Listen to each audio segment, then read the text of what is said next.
The day of the injury was February 14th. I was in my 6th hour of the ride and I was approaching a rooty section of trail. And as I approached it, I saw some water runoff, so I knew the roots were going to be wet. But I had decided to ride it anyways. As I was riding it, my back wheel kind of lost control as well as my front wheel. I started sliding out and I went down on the right side and crashed. When I was crashing, my right foot unclipped and I was trying to get the foot underneath me, but what happened was the roots were slippery and the ankle twisted. I'm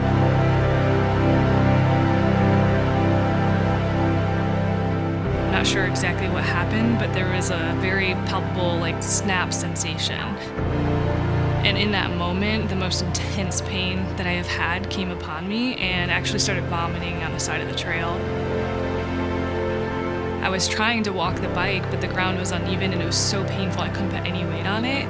So then I was using the bike as a crutch. So I was just kind of falling over. I would sit down, I would try to ride.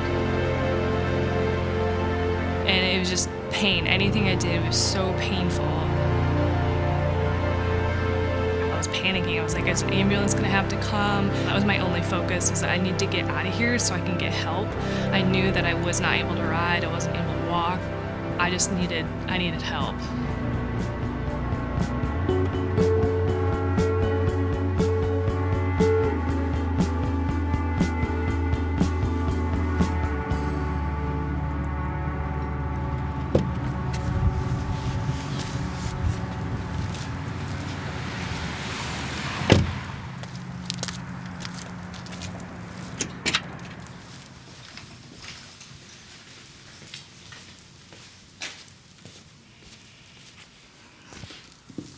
During COVID, I was predominantly a runner.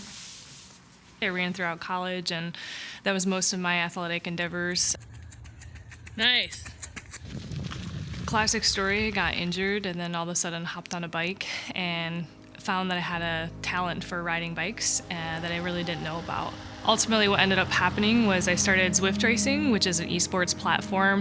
It was very easy to get into, it was accessible, and it removed a lot of the barriers of riding a bike.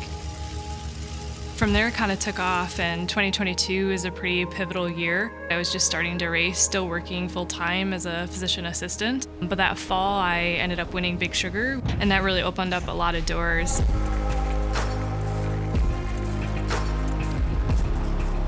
Quit my job as a PA and just did a drastic career change. Sold my house, and last year in 2023 was my first year racing full-time.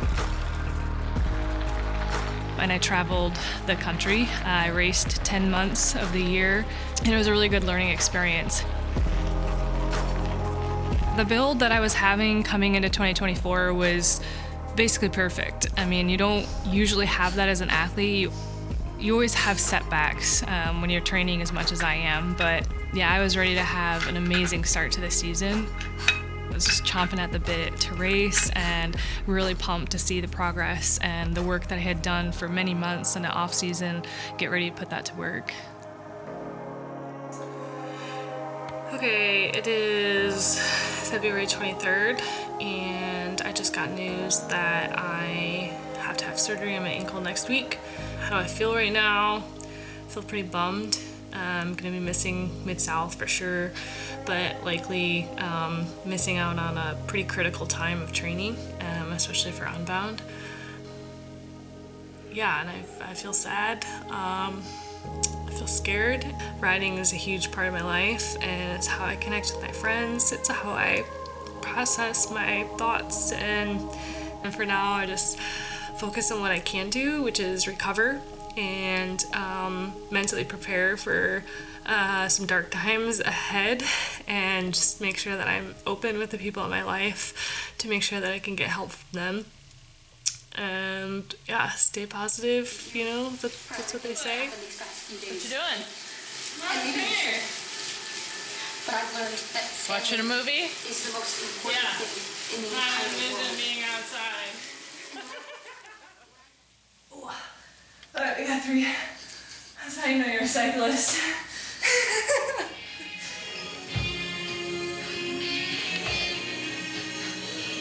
So that Monday before the surgery, I remember calling the surgeon's office, and my physical therapist that I was working with, Corey, we were trying to get a plan in place, but we were learning that the office did not have a protocol for this repair, and the patients were on an ankle reconstructive protocol, which is very conservative. And I started to get a gut feeling that this wasn't the right decision for me. So I kind of made the decision, if I couldn't get my answers and I didn't feel right, then I was going to cancel, and I did. After I canceled the surgery, I then talked to a variety of surgeons trying to find the best option. And there was a guy in Florida who, to be honest, kind of sounded a little crazy because he told me I could start riding my bike almost 2 weeks after the surgery, which was unheard of. So, of course, I opted for that option. And the only difficult part was he was down in Florida, which was a lot of unknowns, how I was going to get down there, support, surgery out of state, all of these things. But it seemed like the best option that I had at that time. It was hard to believe what he was telling me because it seemed too good to be true, and it was so different than anything I had been reading about. But the way he talked about the injury was different than any other surgeon that I talked to.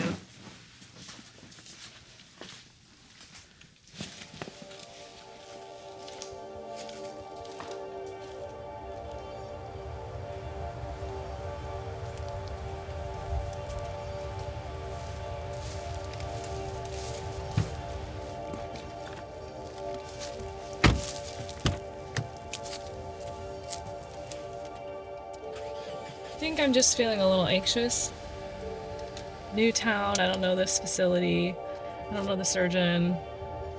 But I am excited to get it done. I mean, it's been 3 weeks. We have a good idea of what we're going to do, but the problem is the MRI that I had done back home was poor quality, so he wasn't able to assess fully the structures. There's some things we won't know until we get in there. Like, we won't know if he's going to be anchoring the retinaculum to the bone. We don't know the extent of the tendon repair that's needed. So yeah, we have a rough idea, but we really won't know a ton until afterwards. Like, we know best case scenario, really, and that's what I'm hoping for. What if he gets in there and, like, one wrong turn and just clips the tendon, or I don't know, gets in there and sees something that means I'm gonna have a lot longer rehab. And so maybe that's why I'm anxious, because there's like a level of trust for someone that I don't know, but I think I'm in good hands. Yeah, that's what I'm gonna tell myself so I stop panicking.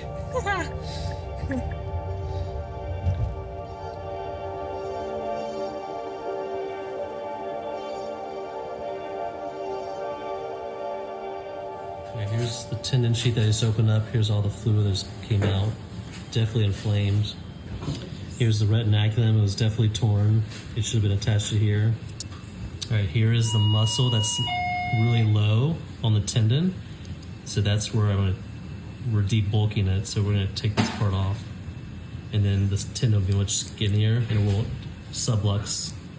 Repair the tendon. You can see it and it glides nicely. Now we just have to fix retinaculum. All right, here is the anchor. The retinaculum is right here. You can see the tendon. I have one more suture to do, but I leave this window open so you can see. With the retinaculum already secured partially, there's no subluxing. It's staying in the groove, and the tendon's nicely gliding without any issues.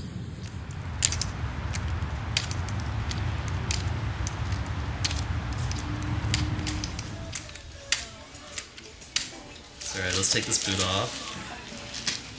All right. My signature. Yeah, that's that. How's it feeling today? Having nerve pain, that superficial peroneal distribution, like top of the foot, big toe. You ready? Got a ankle. Paige, her type of injury she had was an acute injury where. Any pain doing that?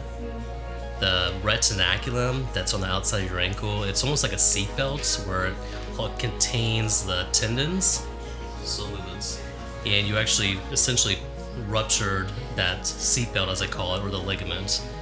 setback for 3 days from surgery. Yeah. You got a little bruise in the ear, So it's called a peroneal retinaculum, where it was completely ruptured in half. And so because of that, that allowed the tendons to pop out of that groove. That's when we call it a peroneal subluxation, where the tendons completely sublux out of the groove. And with that, it causes a dysfunctional ankle.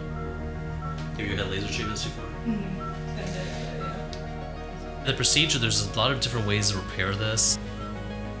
So I use a device called an internal brace. So I put a bone anchor in the fibula, and then put a bone anchor in the calcaneus. And then from there, that basically recreates that seatbelt type of appearance. It allows the tendons to glide nicely, and it prevents it from subluxing.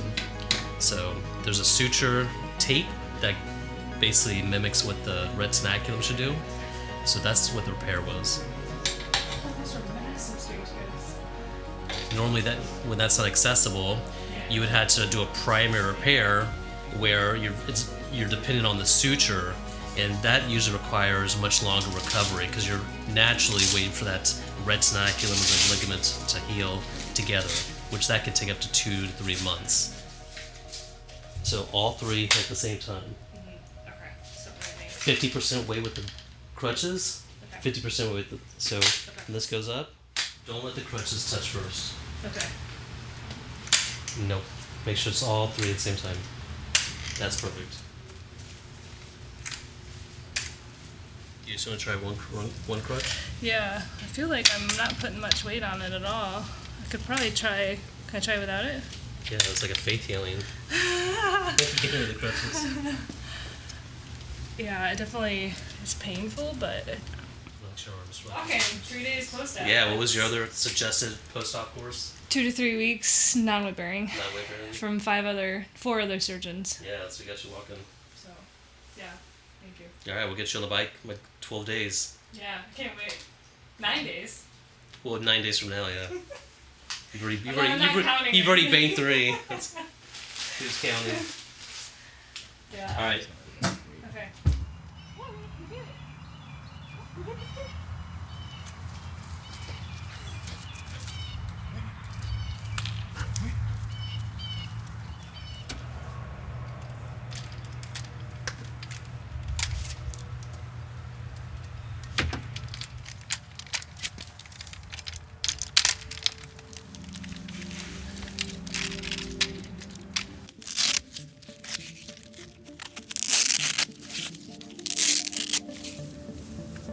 Yeah, this is pretty big. Get the stitches out, see how it feels.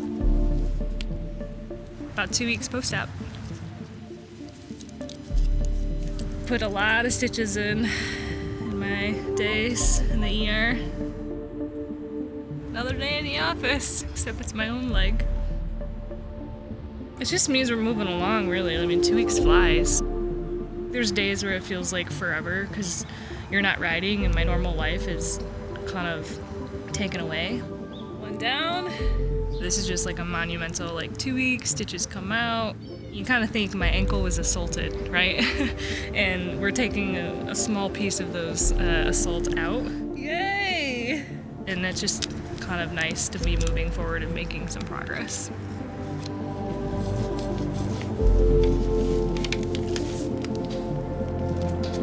I am trying to accept the fact that my fitness is not where I would like it. The first couple of weeks after surgery, I was so focused on rehab and so thankful that this surgeon was progressive and moving so much faster than any other option that I had. And so it's all been exciting and positive. However, I have to recognize what has been lost. I've had a month without training, and at this level, you can't have the same expectations. And I'm starting to accept that now, even though that's a hard thing to accept.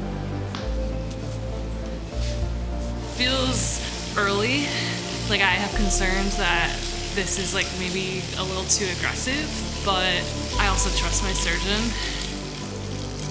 Feels really stiff. He had to really tighten things down to make sure that the tendon doesn't dislocate in the future.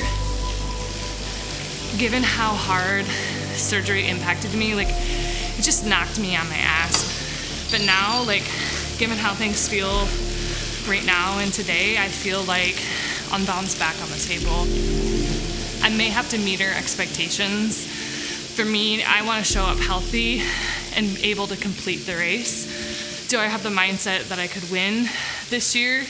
Probably not. But I think me getting there, showing up and being healthy for the whole race would be a massive celebration for me. 12 weeks post-op would be Unbound. So that's pretty aggressive. Yeah. So after 2 weeks, once the stitches were out, things were moving along really well. This is when I started to heavily rely on my performance team, especially the people that were in person with me. 6 to 8, there's 3. I go down slow, come on, excellent. My in-person strength and conditioning coach is also pivotal to kind of see where am I at strength-wise, mobility of the joint, and endurance strength was important. 8. Paige being an off-road athlete, you know, that marathon, XC sort of race, and then the gravel race. We definitely don't want to lose the upper body strength and power. 10. Most importantly, she is strong. I think we're able to progress a lot more in the lower body than I thought we would be able to today. My sports psychologist was also very important during this time. This is a period of time I started to recognize what I was losing and kind of grieving the early season. Every morning I'd wake up and I'd write down my focus for the day, my goals for the day, and my emotions. This really helped me check in with how I was feeling, what I wanted to accomplish for that day, and yeah, just a way to kind of progress each day forward. And then also, I was seeing my physical therapist, Corey, twice a week. We were doing modalities such as BFR to help reduce muscle mass loss and really pushing range of motion, checking in with how the ankle was moving and help progressing me along.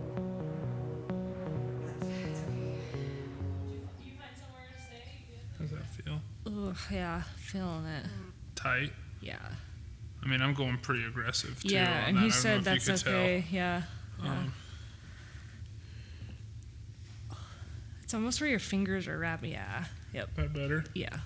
And I think that's just due because that's This is- semi-close to yeah. the Well, and he peroneal did tendon. screw into the bone. You know, true. the bone anchors are like. And you got to think, we're what, 2.5 weeks out Yeah. now, Yeah. So which you that's make a crazy. huge recovery. Yeah.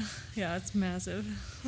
So, for a normal surgery like this with the peroneal retinaculum, I would say she's 99% above where I would expect her to be at. Well, that's getting better. Where we at? That's a 10. We were at -2, a 4, 9, and now 10. Okay. We're going to do just plantar flexion, dorsiflexion with BFR after this. Straight leg raise, and then we're going to go to the leg press. First and foremost is get the mobility back, and then make sure she's maintaining the quad strength and hamstring strength that she's had pre-surgery, because we don't want to lose that for her as a high-level endurance athlete. So, just a little cupping.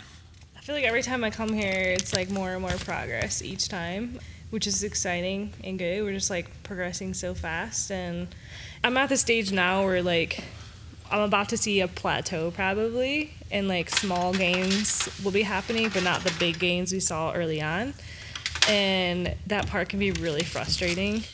So what we're doing now is blood flow restriction therapy. So what it does, it constricts her venous return, which then stimulates the growth hormones, which means she can perform light resistance but get maximal gains. Feels just tight, but I know it's coming, so these are not fun. Like, these are very uncomfortable.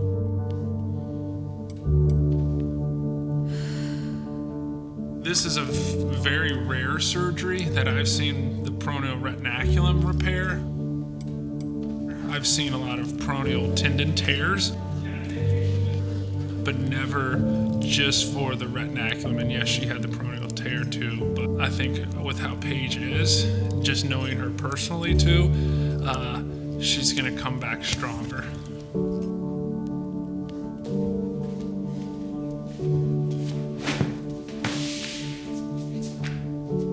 When the injury happened, I went into planning mode.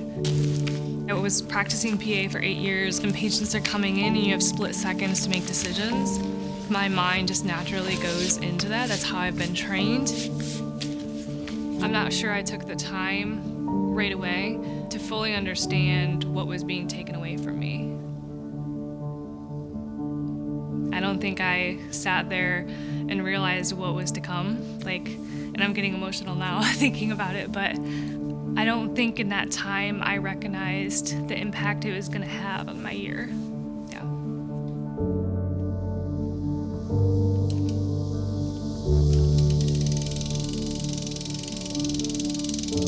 So, 12 weeks post-surgery, and I'm on the way to Unbound.